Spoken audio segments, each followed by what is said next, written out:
The calmness, the presence, the peace, the anchoring, the grounding that I felt walking out of yoga was something that no amount of therapy could have given me in anything near that type of time. It was this 60 minutes, 90 minutes, absolute mindset shift, emotions shift. So yoga treats the mind. And again, like the body, not just for that amount of time.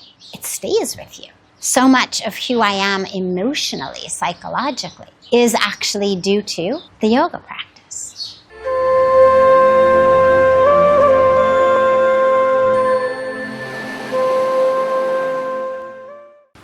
Yoga is not about touching your toes. It's about touching your soul. Yoga is not about fitness and strength and flexibility only in the body. Yoga is the way to actually touch the very depth, the very core of your being. So do not worry how old you are. Do not worry how fat or thin or weak or strong you may be. Don't worry about how out of shape you think you are. Yoga meets you exactly where you are. I've heard so many people say things like, oh, first I need to lose weight, then I can start doing yoga. No.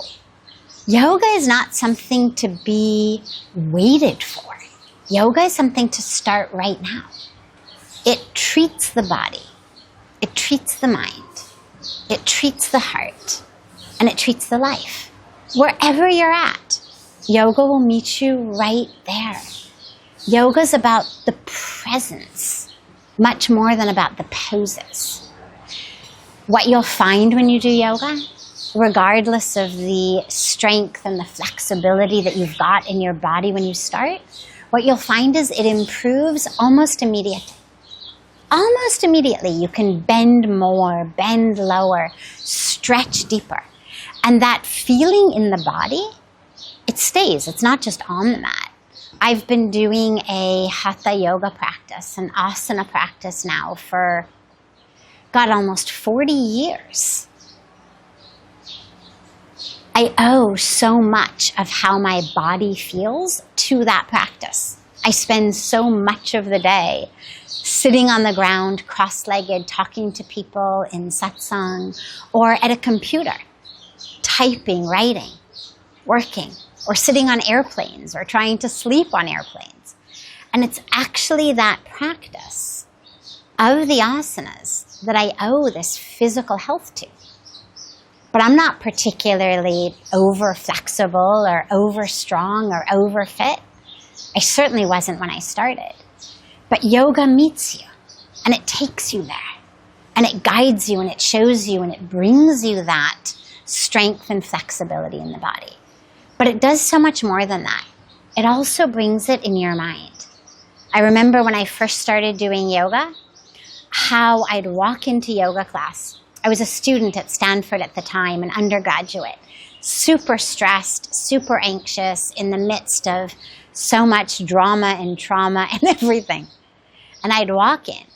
My yoga teacher would take one look in my eyes and immediately give me a practice that had nothing to do with my hamstrings or my hips or my core or my biceps, and everything to do with my mind. He used my body to treat my mind. And it worked. The calmness, the presence, the peace, the anchoring, the grounding that I felt walking out of yoga was something that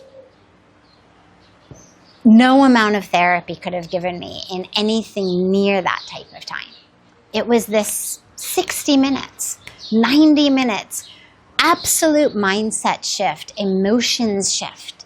So yoga treats the mind. And again, like the body, not just for that amount of time. It stays with you.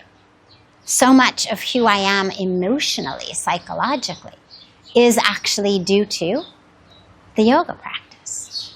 But it does even so much more than that, because it takes you deep, beyond the bones and muscles, beyond the fluctuations of the mind, deep into soul. deep into the very truth of who you are. Now that's a part of yoga that I only experienced after coming to India. But this is the power of yoga. It actually shows you that within you, which isn't the body, which isn't the fluctuating waves of mind stuff, emotions, thoughts, memories, feeling states, chemistry, electricity. And it takes you in to that which is eternal, that which is infinite, that which is still, that which is spacious, that which is unchanging. So don't wait to get fit to start yoga. Don't feel like you're too old or too fat or out of shape or too young. Start yoga today, wherever you are, whatever you can do. It's a foot in the river, and then slowly, slowly, slowly, that river of love, that river of grace, that river of union embraces all of us, and we find ourselves bathing in it fully. Body, mind, heart, soul, and life.